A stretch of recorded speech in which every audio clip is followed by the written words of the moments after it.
Representative Alexandria Ocasio-Cortez, DNY, released her Green New Deal on Thursday through National Public Radio, NPR.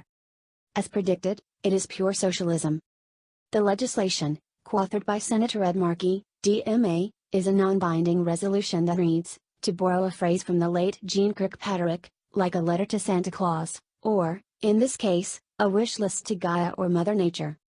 The Green New Deal begins by asserting human activity is the dominant cause of observed climate change over the past century, far beyond the consensus that humans have some significant impact on global temperature.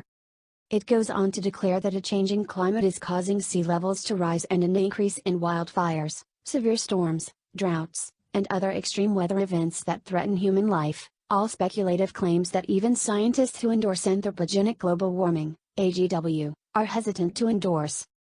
It predicts the U.S. will lose $500 billion in annual output by 2100 due to climate change, which, even if true, would be a tiny percentage.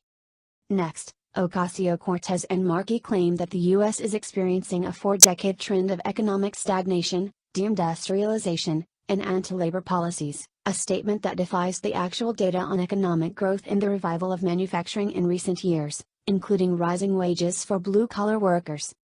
The legislation then laments erosion of the bargaining power of workers in the United States, as if picket lines had something to do with the environment. It also claims that climate change has exacerbated systemic racial injustices, among other inequalities. The latter two concerns have nothing to do with climate change, except in that left-wing environmental policies have tended to increase, rather than decrease, income inequality. Restrictive building codes, for example, have contributed to a housing shortage that has seen the middle class leave coastal cities and suburbs. The bill also asserts that climate change is a direct threat to national security, citing the very indirect threats climate change allegedly poses to stability in other countries, and as a threat multiplier to the U.S. It goes on to claim that the New Deal created the greatest middle class the United States has ever seen, but that it also excluded many members of frontline and vulnerable communities. To address the failures of the New Deal, the cherished achievement of the Democratic Party for generations, Ocasio-Cortez and Markey propose a green version whose goal is to create millions of good, high-wage jobs but also to counteract systemic injustices.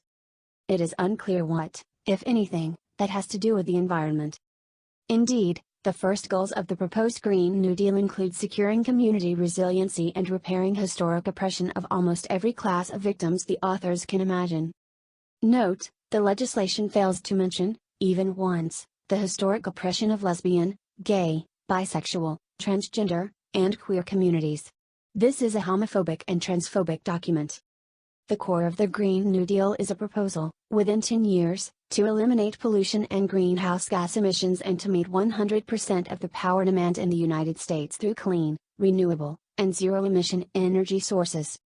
Not even California, the most ambitious environmental state, proposes to achieve that until 2045, and even California has no idea how to run the world's fifth-largest economy on wind and sunshine alone.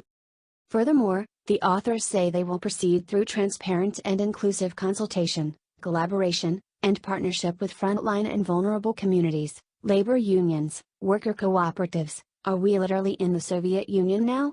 Civil society groups, academia, and businesses.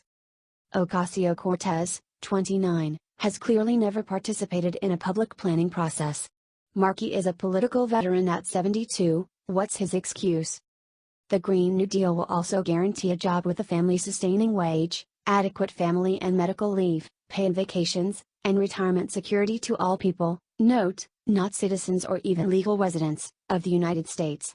It will also provide high-quality health care, affordable, safe, and adequate housing, and health and affordable food. And it bans unfair domination and competition from monopolies, except the state, of course. Funding for all of this is to come through community grants, public banks, whatever those are, and other public financing. There is no mention of the 70% marginal income tax that Ocasio-Cortez has recently proposed to fund what even NPR admits would be the trillions upon trillions of dollars it would cost to implement the Green New Deal. And all decisions are also to be made only after obtaining the free, prior, and informed consent of Indigenous people for all decisions that affect Indigenous people and their traditional territories, presumably, even outside their present lands. The Green New Deal, in short, is a document worthy of a 19th-century communist manifesto, or a 21st-century undergraduate student council resolution. It presents claims unsupported by scientific evidence, makes demands for every benefit imaginable, and has no idea how to build or pay for any of it.